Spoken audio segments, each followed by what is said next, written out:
नमस्कार, लोकसमत न्यूज में आपका स्वागत है। आपके साथ मुझे स्वामी। न्यूज बुलेटिन में आज हम बीकानेर संभाग में राजस्थान की प्रमुख खबरों को देखेंगे। खबरों की जानकारी के लिए जुड़े रहे लोकसमत न्यूज चैनल के साथ। शुरुआत करेंगे खबरों की। श्री गंगानगर जिला मुख्यालय के नजदीकी गांव नेतेवाला में लग रहे मोबाइल टावर के विरोध में तकरीबन 1.5 दर्जन ग्रामीण, जिनमें महिलाएं भी शामिल रही, गांव में बनी वाटर सप्लाई की टंकी पर चढ़ गए। टंकी पर चढ़े ग्रामीणों का कहना है कि गांव में लगाए जा रहे मोबाइल टावर का निर्माण कार्य तुरंत बंद किया जाए और इसे गांव से बाहर किसी सुरक्षित स्थान पर लगाया जाए। ग्रामीणों के टंकी पर चढ़ने के बाद प्रशासन के हाथ पांव फूल गए और मौके पर पुलिस व प्रशासन के अधिकारी पहुंचे और ग्रामीणों के साथ समझाइश की। ग्रामीणों का कहना है कि प्रशासन को कई बार अवगत करवाने के बावजूद भी उनकी मांगों पर कोई विचार नहीं किया जा रहा है। और उसके बाद हमारे जाते ही रवाना वो स्टार्ट कर देगा, तो टंकी कहीं भाग रही है कि आप फिर चढ़ जाओगे, वो तो कोई समाधान नहीं है ना। वो तो समाधान नहीं है। अगर इनको अपन उतारेंगे तो नहीं चालू करने देंगे। बात ही है सर, उस पहले भी ये चीज आपको लिखित में देते हो, फिर 6 महीने से कार्यक्रम चल रहा है। अभी साहब द्वारा रोकने के बाद कोई लिखित में देते हो, फिर उतर जाएगा। ये नेतेवाड़े में टावर का क्या मामला है? नेतेवाड़े के सरपंच और एसडीएम से एनओसी लेकर टावर लगाने का कार्य शुरू किया। आसपास के अड़ोस पड़ोस के लोगों की लिखित में सहमति दी। पड़ोस के कृष्णलाल छापरवाल ने मुझे कहा कि 50,000 रुपये देगा तो मैं टावर लगाने दूंगा, नहीं तो नहीं लगाने दूंगा। आज कृष्णलाल भोले भाले लोगों को लेकर उसका कर टंकी पर चढ़ गया। पुलिस और प्रशासन मौके पर मौजूद है। टंकी पर चढ़े असामाजिक तत्व पर कार्रवाई नहीं हुई तो मैं कोर्ट की शरण लूंगा। बढ़ते हैं अगली खबर की ओर। नौहर से संवाददाता मालचंद व्यास ने बताया कि नौहर के निकटवर्ती गांव दीपलाना के राजकीय उच्च माध्यमिक विद्यालय में कार्यरत शारीरिक शिक्षक ओम प्रकाश गोदारे पर विद्यालय की छात्राओं ने शनिवार को विद्यालय समय में छात्राओं के साथ छेड़छाड़ करने, जाति सूचक गालियां निकालने व मारपीट करने का आरोप लगाया है। इस घटना के बाद ग्रामीणों में आक्रोश फैल गया और विद्यालय के आसपास भारी पुलिस बल को तैनात किया गया और शारीरिक शिक्षक ओम प्रकाश गोदारा को निलंबित कर दिया गया है, जिसका निलंबन काल मुख्यालय श्री कोलायत में होगा। मामला पूरा क्या घटनाक्रम है? ये घटनाक्रम तो कुछ नहीं। जिस दिन इन्होंने ज्वाइनिंग की थी उसी दिन से ये ड्रिंक करके स्कूल में आ रहे हैं और ना तो इनका जो पद है, ये पीटीआई का पद है, किसी बच्चों को ना तो खिलाया जाता है ना कुछ और लड़कियों को छेड़छाड़ का भी मामला है। आज लड़कियों ने बताया कि उनको भद्रता से व्यवहार किया गया है, उनके बच्चों के साथ मारपीट की गई है, छेड़छाड़ की गई है बच्चों के साथ। हाँ, छेड़छाड़ किया गया है। दूसरी बात और जातिवाद सूचक भी शब्दों का लड़कियों से बात हुई है, तो लड़कियों का जाति सूचक शब्दों का भी प्रयोग किया गया है और हमारे संपूर्ण छात्र हितों की रुख करेंगे अगली खबर का। बीकानेर से संवाददाता भवानी जोशी ने बताया कि बीकानेर की नगर निगम की बजट बैठक आज काफी हंगामेदार रही। बैठक के दौरान कांग्रेस पार्षदों ने जमकर हंगामा किया और 4 बार साउंड सिस्टम भी बंद कर दिया।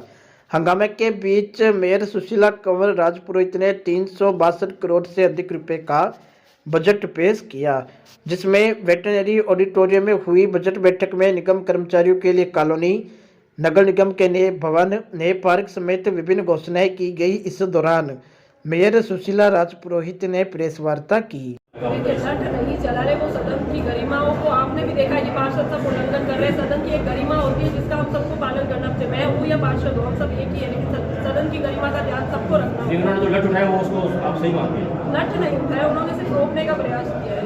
नहीं, आनंद सिंह सोडा को एक होमगार्ड ने डंडा दिखाया, तब वो वापस जो भड़का है शायद ऐसा हुआ तो मैं जरूर, और वो महिला होमगार्ड है। मैं बात करती हूँ जिससे कि हमारा बीकानेर शहर सुंदर भी लगे और हम सबको सुगमता भी उपलब्ध हो। साथ में शहर में एक नई और सौगात है, चौथा अग्निशमन केंद्र बनाने जा रहा है निगम, जो कि जयपुर रोड पे बनेगा, ताकि चारों ओर से हमारा शहर सुरक्षित रहे। ऐसी कोई अनहोनी होने पे हम तुरंत वहाँ पे पहुँच सकें। साथ ही में अग्नि रैपिड व्हीकल्स के लिए हम सरकार को प्रस्ताव भेज सकें, ताकि छोटे व्हीकल्स होते हैं तुरंत पहुँच जाए। एक बार जो कहते हैं ना फर्स्ट एड के तौर पर जैसे सेवाएं पहुँच जाए, इसके लिए भी सरकारों को प्रस्ताव भेजा गया है। और अटल उद्यान विकास पैकेज भी बनाया गया है, जिसमें कि हम सारे बीकानेर के जो निगम क्षेत्र के उद्यान है उनका पूरा सौंदर्यीकरण करेंगे। गांधी पार्क का पूरा सौंदर्यीकरण किया जाएगा। हमने 7,000 लाइट्स लगा ली थी बीकानेर में, लेकिन कहीं ना कोई कमी रह गई, तो 3,000 लाइट्स और क्रय की जाएगी, जिससे कि और प्रकाश व्यवस्था में दुरुस्ती लाई जाएगी। और जिसका यात्री की ऑटो, बाहरवाल की ऑटो और सब्जी वालों की ई ऑटो की 7% ब्याज पे उनको उपलब्ध करवाए जाएंगे डे एनुअल से।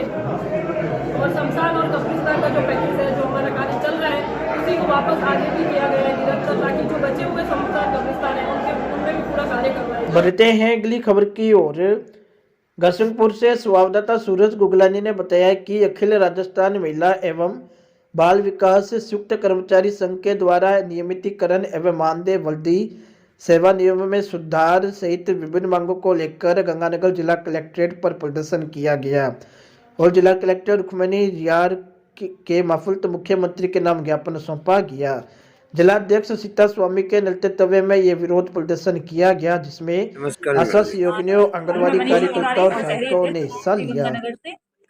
हमारे इतना बहनों की ये समस्या है कि नहीं हमारे से केंद्र, एक तो आशाओं को और साथ में केंद्र सूची में जोड़ा जाए, ठीक है। और कोरोना जैसे महामारी में आशा ने बहुत ज्यादा सहयोग दिया, उसके सरकार ने कोई भी सुनवाई नहीं किया। बोला था कि हम 1,000 रुपया इनको 6 मंथ तक देंगे, उसका भी कोई अभी तक पैसा नहीं आया है। हमें सरकार से ये है कि कोरोना जैसे महामारी में घर घर डोर टू डोर उनको दवाइयाँ दी गई और उस पर सरकार कोई ध्यान ही नहीं दे रही है। बस मुझे सरकार से ये अपील है, हमें केंद्र सूची में जोड़ा जाए और हमारा जो मानदेय है वो वेतन में करें, और नहीं तो कम से कम जो हमारी न्यूनतम मजदूरी 18,000 वो हमें दिया जाए। बढ़ते हैं अगली खबर की ओर। बीकानेर श्री डूंगरगढ़ नेशनल हाईवे पर आज सेरुना गांव के पास एक दर्दनाक सड़क हादसा हो गया, जिसमें कार और बस की जबरदस्त भिड़ंत में पति पत्नी की मौत हो गई, जबकि उनकी 7 महीने की बच्ची घायल हो गई। सेरुना थानाधिकारी रामचंद्र डाका ने बताया कि दिल्ली से कार बीकानेर आ रही थी और सेरुना के पास ये कार सामने से आ रही बस से टकरा गई। भीषण टक्कर से कार का एक तरफ का हिस्सा पूरी तरीके से क्षतिग्रस्त हो गया। मृतकों की पहचान अभिषेक दार व ज्योति सिंगला के रूप में हुई है। इनके साथ एक 7 महीने की बच्ची भी थी, जिसे ज़्यादा चोट नहीं लगी और हादसे के बाद तीनों को बीकानेर के पीबीएम अस्पताल रेफर किया गया, लेकिन ज्योति और अभिषेक ने बीच रास्ते में दम तोड़ दिया। पुलिस के द्वारा दोनों के परिजनों का पता लगाया जा रहा है। वे बीकानेर आने के कारणों का भी पता लगाने में पुलिस जुटी है। बढ़ते हैं अगली खबर की ओर। पीलीबंगा थाना पुलिस ने बड़ी कार्रवाई करते हुए लोन का झांसा देकर ठगी करने वाले अंतर्राज्यीय गिरोह के 2 सदस्यों को गिरफ्तार किया है। पुलिस के अनुसार पीलीबंगा निवासी गणेश लखोटिया की रिपोर्ट के आधार पर भारतीय फाइनेंस कंपनी के हेड ऑफिस जयपुर में फर्जीवाड़े पर धोखाधड़ी का खुलासा किया है। पुलिस के अनुसार आरोपियों ने परिवादी को कॉल कर कम ब्याज दर पर लोन देने का झांसा देकर परिवादी के बैंक खाते से आरोपी दशमी दास के बैंक खाता संख्या में लोन प्रोसेसिंग फीस के 2560 रुपये वे लोन इंश्योरेंस हेतु 21,648 रुपये जमा करवा लिए। बाद में तकनीकी खराबी का कहकर लोन की राशि जमा नहीं करवाई। पुलिस ने मामले की तत्परता दिखाते हुए दशमी दास व रवि को हरियाणा से गिरफ्तार किया है। रुक करेंगे अगली खबर का। हनुमानगढ़ में प्रसिद्ध गांधीवादी सुब्बाराम की जयंती पर आज जिला मुख्यालय पर सब जूनियर व जूनियर वर्ग चित्रकला प्रतियोगिता का आयोजन राजकीय उच्च माध्यमिक विद्यालय टाउन में किया गया। इसमें कक्षा 9 से 12 तक के विद्यार्थियों के लिए प्रतियोगिता आयोजित हुई, जिसे विजेताओं को अतिथियों के द्वारा पुरस्कृत किया गया। गांधीवादी सुब्बाराम जी का जो जन्म दिवस के उपलक्ष्य में पखवाड़ा मनाया जा रहा है, उसी के अंतर्गत आज राजकीय सीनियर सेकेंडरी विद्यालय में चित्रकला प्रतियोगिता का आयोजन किया गया था, जिसमें पूरे जिले के छात्र छात्राओं ने भाग लिया। जो छात्र प्रथम और द्वितीय तृतीय आए हैं उनको आज सम्मानित किया जा रहा है। मैं आपके चैनल के माध्यम से बताना चाहता हूं, जो मुख्यमंत्री जी की मंशा थी कि इन प्रतियोगिताओं के पीछे उद्देश्य यही है कि कैसे ना कैसे करके युवा जो है वो गांधी जी को जाने। आज चित्रकला बच्चों ने, आपने देखा कितने सारे बच्चों ने गांधी जी का चित्र बनाया है। तो जो माननीय मुख्यमंत्री जी का उद्देश्य है, मुझे ऐसा लगता है कि वो उद्देश्य पूरा हो रहा है।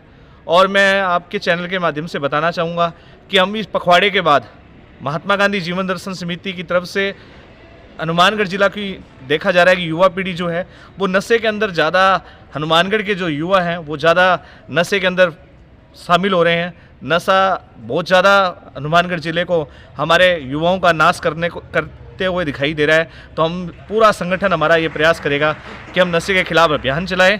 दर्शनपुर ग्राम पंचायत लुहारा में शनिवार को राजीविका महिला संगठन की एक बैठक का आयोजन किया गया। इस बैठक में पूर्व विधायक सोना देवी बावरी ने मुख्य अतिथि के रूप में हिस्सा लिया। बैठक में भगत सिंह ग्राम संगठन के गठन पर चर्चा की गई व 8 मार्च को महिला दिवस धूमधाम से मनाने का निर्णय भी लिया गया। इस मौके पर पूर्व विधायक बावरी ने कहा कि संगठन एक बहुत बड़ी ताकत होता है, संगठित होकर ही समाज में फैली कुरीतियों को हटाया जा सकता है। उन्होंने कहा कि समाज के अंदर शिक्षा का बहुत बड़ा महत्व है, शिक्षा से ही जीवन में सुधार आता है, इसलिए महिलाओं को संगठित होकर अपने अधिकारों के प्रति जागरूक रहना चाहिए। इस अवसर पर आरपी मोनू और मंजू पवार, गुरविंदर कौर, जगमीत कौर, अमनदीप कौर, मनप्रीत कौर सहित बड़ी संख्या में महिलाएं उपस्थित रही।